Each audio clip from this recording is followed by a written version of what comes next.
relationship between our two countries and the personal relationship, friendship and trust between the two of us.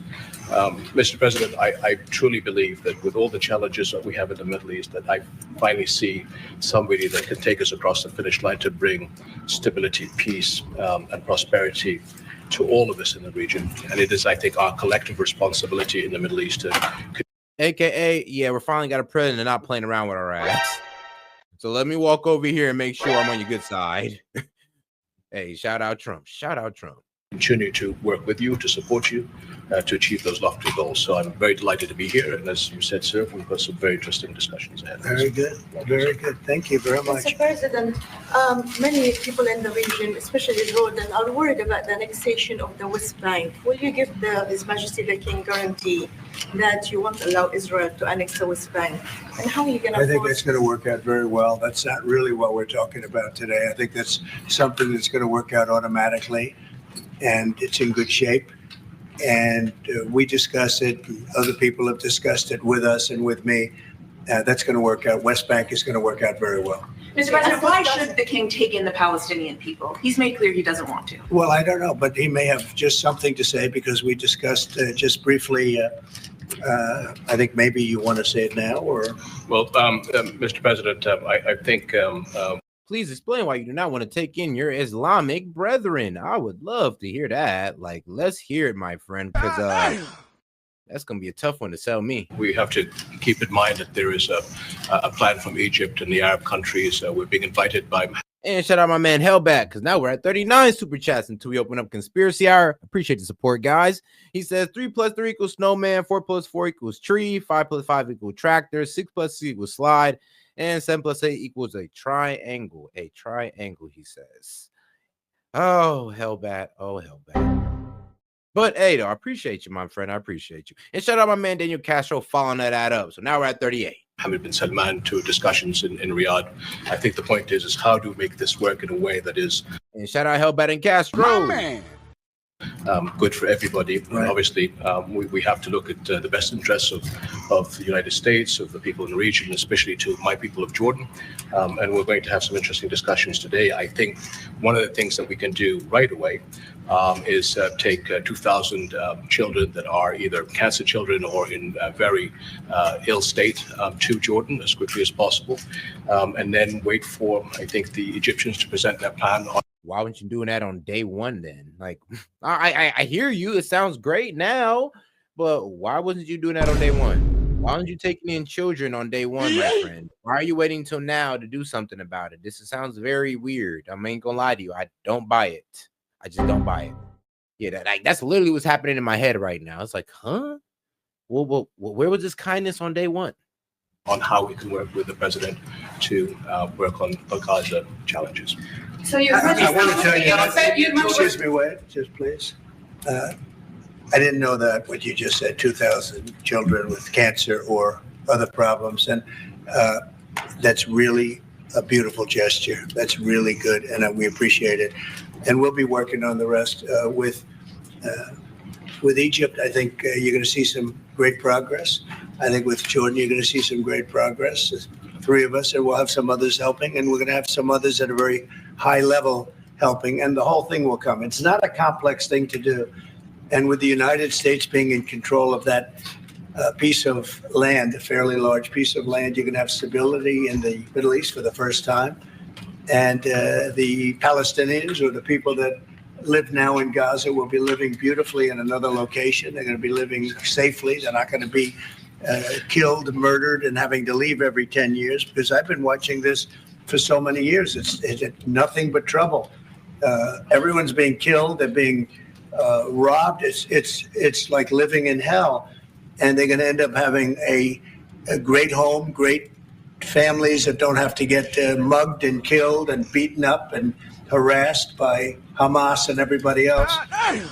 And I know we'll be able to work something. And what you just said about the 2,000 is fantastic. It's so beautiful. It's music to my ears.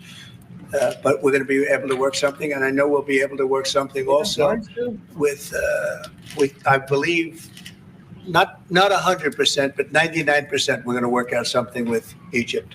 But Mr. President, during your election campaign, Mr. President, how is the U.S. going to own Gaza? Your White House has been clear. And that's the thing, though. Like, it's truly about the kids. Like, trust me, when this whole thing popped off, my heart ached for the whole situation when I'm hearing that, kids are dying under rubble and all that good stuff. Now, if they were just, well, kids and women, I ain't gonna lie. When the kids and women start dying, that's when I'm just like, all right, bro, we're doing too much here. Now, that being said, I ain't gonna lie, though. If they'd have got the women and kids out, I'd have been okay. I ain't even gonna lie. I'd be like, well, look, I may not agree with the pro-Israel stance on this, but hey, they're grown men facing the actions of their decisions. I can only sit there and watch. We can only sit there and watch. But when the women and children gotta pay, it's like, oh man, I don't know. I just can't do it. Taxpayer dollars won't be used for this. So No, what are you going to use to buy we're not going to buy anything. We're going to have it, and we're going to keep it, and we're going to make sure that there's going to be peace, and there's not going to be any problem, and nobody's going to question it, and we're going to run it very properly, and eventually we'll have economic development at a very large scale, maybe the largest scale on that site, and we'll have lots of good things built there, including hotels and office buildings and housing and other things, and we'll make that site into what it should be. And the people from Gaza who wouldn't be able to be there for years, because you're talking about just to get it and prepare it and to take care of all of the problems that currently it has, as you know, tunnels, and people are in those tunnels, and you have some good people and some bad people, and you may have hostages right now. You have the hostages possibly there. They don't know where they are. And, I have a Saturday deadline, and I don't think they're going to make the deadline personally. I think they want to play tough guy, but we'll see how tough they are. But it's going to be a wonderful thing. It's going to be wonderful for the Middle East. I think it'll turn the Middle East. I think you're going to have peace in the Middle East. You're going to eventually have peace in the Middle East. Couldn't this deadline risk undermining the talks that you're having with the king today, and risk the kind of wider peace that you're trying to? Because we're not talking about a big situation. We're talking about something that can go very quickly. We're talking about it's going to go quickly. It's not going to take a long time. Okay, that's not going to take a long time. Bullies. The bullies. And shout out, he said, looked at some articles. I read that Pete Hegseth. Yeah, he's actually been confirmed. He's all good to go. And RFK Jr. are good. Who knows? I don't know about RFK yet. I think they're still voting on that one. But I know Tulsi and Pete Hegseth, that they've been confirmed. I think we're still waiting on Tulsi and, well, not Tulsi, but RFK Jr. and Kash Patel. Bully is right. The bully, I've always, and I found it throughout my life, a bully is the weakest person. And they're bullies. Hamas is bullies. The weakest people are bullies. You know that, right? All right, go ahead. Mr. President, you were saying that Palestinians will live somewhere else safe. Where exactly do you want them to live? Well, it's not where I want them to live. It's going to be where we ultimately choose as a group. And I believe we'll have a parcel of land in Jordan. Damn. Now, am I getting this right? Or they're about to give the Palestinians the Israeli treatment? Like, man. I mean, is that sounding? Huh. They say, yeah, we're going to give them a parcel of land. We're going to let them just prosper there. We're just going to take them out of that part of the land. It's like, it's over. Y'all can't coexist with them. I think everybody in the region understands that. Yeah, y'all been going at it for a while now, like 70 years plus now. So to think that y'all going to keep just going at it like this and we're just all going to sit by and all, no. So yeah, I do hear the idea, and it's a pretty good idea, to be honest. I may not like the results of how things are ending for the Palestinians, but this is probably the best thing for them. It's like, yeah, let's just. I'm wondering what countries are honestly going to decide where these guys are going and who's going to give up the land to give the Palestinians their own. I just wonder how that's going to work. But hey, if they can get that going, then I'm all for it. I believe we'll have a parcel of land in Egypt, because these two people can no longer coexist with each other. Palestinians and the Jews can no longer coexist. We may have someplace else, but I think when we finish our talks, we'll have a place where they're going to live very happily and very safely. And, don't forget, they only want to be on the Gaza Strip because they don't know anything else. They've never had an alternative. And they don't want to be on the Gaza Strip, but they have no choice. They have to be. and they're being killed there at levels that nobody's ever seen. No place in the world is like as dangerous as the Gaza Strip. They don't want to be there. They have no alternative. When they have an alternative, not one person will want to stay where they are. Nobody wants to stay there. They're living in hell. It's a death trap. Mr. President, how do you know that the Palestinians don't want to leave their land? Some people say this is ethnic cleansing. You won't be able to force them to leave their land. We're moving them to a beautiful location where they have new homes, where they can live safely, where they'll have doctors and medical and all of those things. And I think it's going to be great. Yeah, any questions? King Abdullah, what do you think about the U.S. taking over the Gaza Strip? Do you want to see the U.S. own the Gaza Strip? Well, I think, as I said earlier, the president is looking at Egypt coming to present their plan. As I said, we will be in Saudi Arabia to discuss how we can work with the president and with the United States. So I think let's wait until the Egyptians can come and present it to the president and not get ahead of ourselves. And is there a parcel of land in Jordan that you're willing to have Palestinians? Well, I think what we said, I have to look at the best interests of my country. I think the president is very happy that we do this thing with 2,000 children as quickly as possible. And again, I believe that the president is looking forward to getting a group of us Arabs here to discuss the overall plan. And last question, the 2,000 children, are those from the Gaza Strip? Absolutely, from the Gaza Strip. Are you willing to change your mind, Mr. That's President? from the Gaza Strip, the 2,000. Are you willing to change your mind if you hear the Egyptian and the Arab plan end of the month? If they present you something different, are you open to I other think plans? we sort of have gone down the line. We know pretty much what is going to be presented.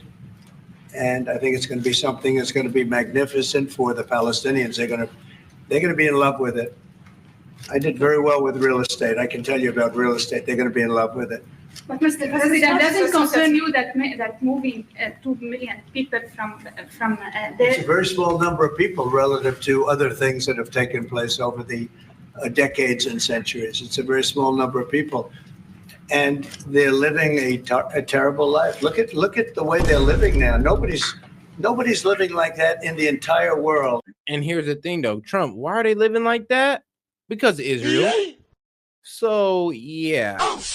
I don't know. It's kind of crazy how he's offended by how they're living, but he's not also going to call out Israel and be like, yeah, and Israel did very bad by, doing these guys like that. They did control all their utilities. So it is wild that Trump is saying this, but I'm also realizing that it's because of Israel. And shout out my man Hellback coming in again, bringing us ever so closer to the conspiracy hour. Now we're at 36 super chats.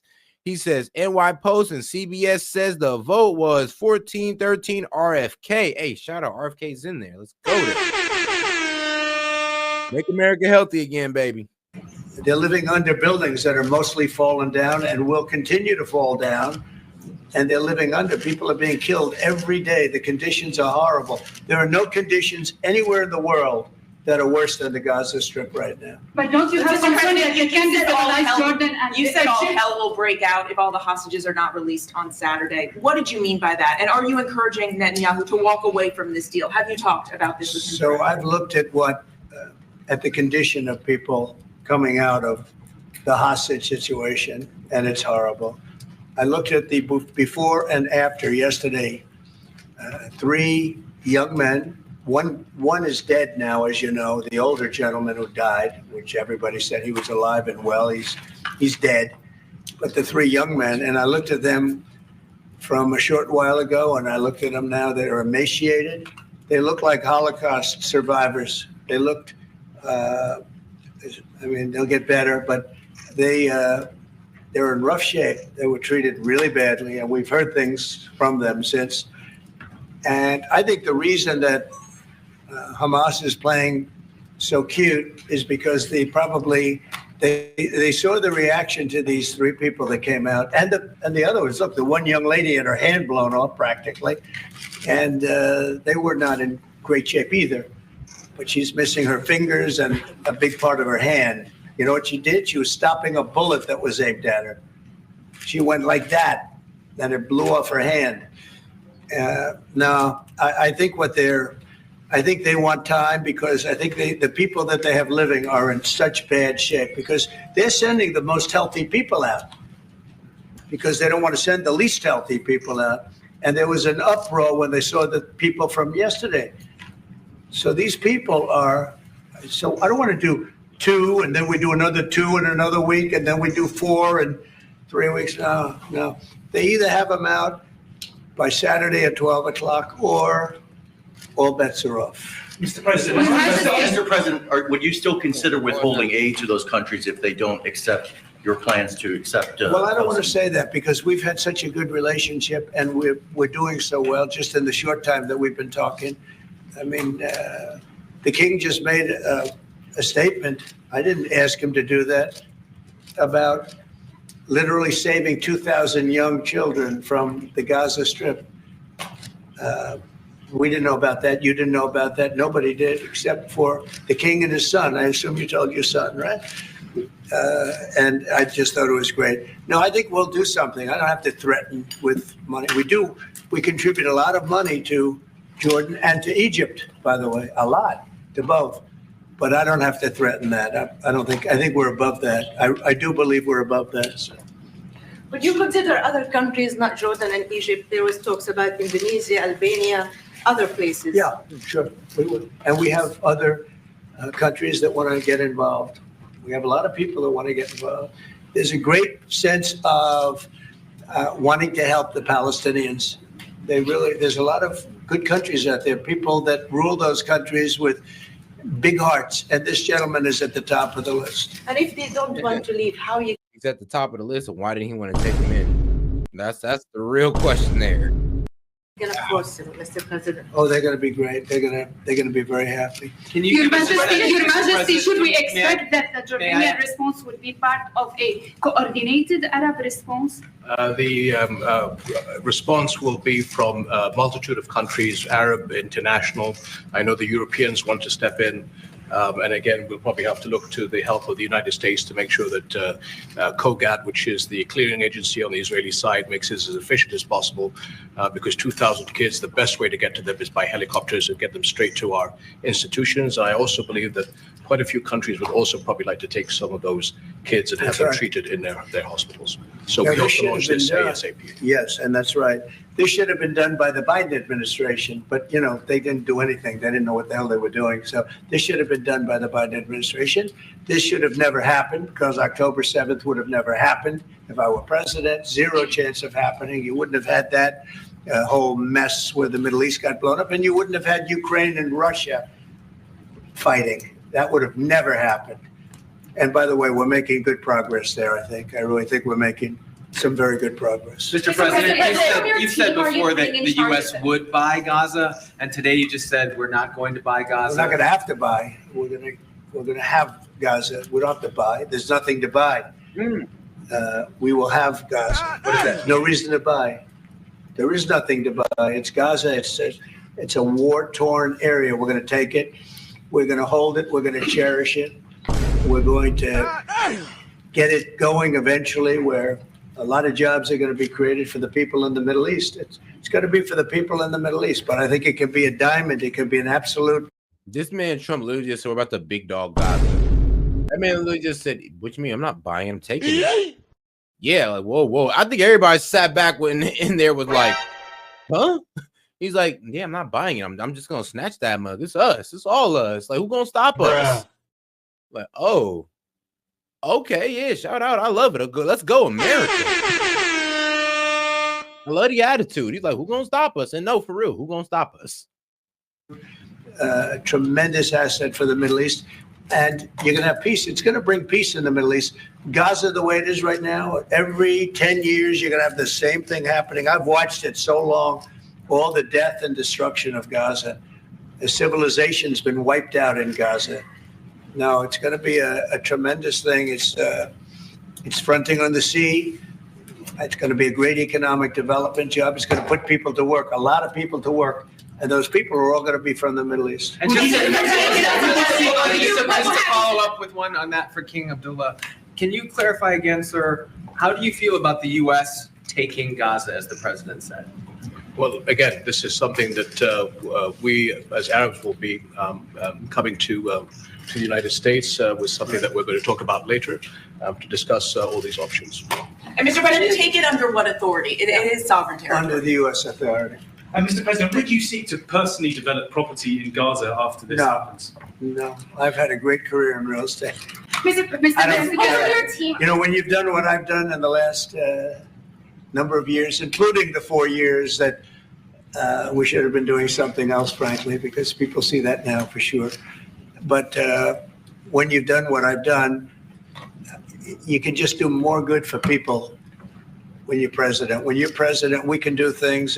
This is all things that should have been done, but actually things that shouldn't have had to be done.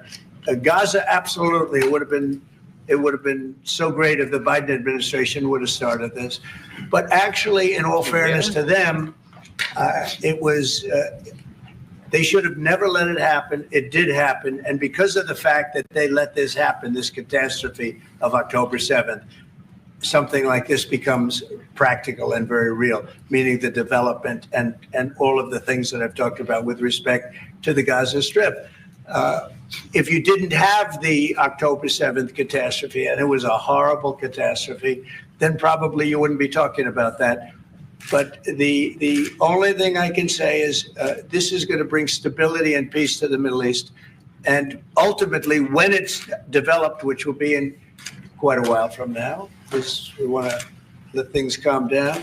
But when it's developed, it's going to bring tremendous numbers of jobs to the Middle East, including the people of your country. So What if it does not bring peace to the Middle East? There are many Palestinians, even though you say that everything is going to be beautiful, everything is going to be lovely, they're not going to want to go back. There are going to be people who want to go back and feel like that it is their right to do that. You haven't said, will there be any type of repercussions or anything that happens? We don't think that's going to happen. We think people are going to be very happy, thrilled. A lot of those people. I mean, I think so too. We get the Palestinians somewhere nicer to live. I think they'll be just fine, to be quite honest with you. Now, we'll have a couple radicals who may try to do that, but I mean, it would be pretty stupid to try to encroach on something that America called, like, hey, it's ours now. If you encroach on what's ours, then hey, it's not going to be too good for you. And then, I mean, come on, how are you going to encroach on, well, I'm going to be real with you, it's going to sound effed up, but the land that we kind of big dog away from y'all can't approach on that. And then y'all can't approach on it on the fact that, well, we gave y'all something else, something that wasn't blown up. So there you go.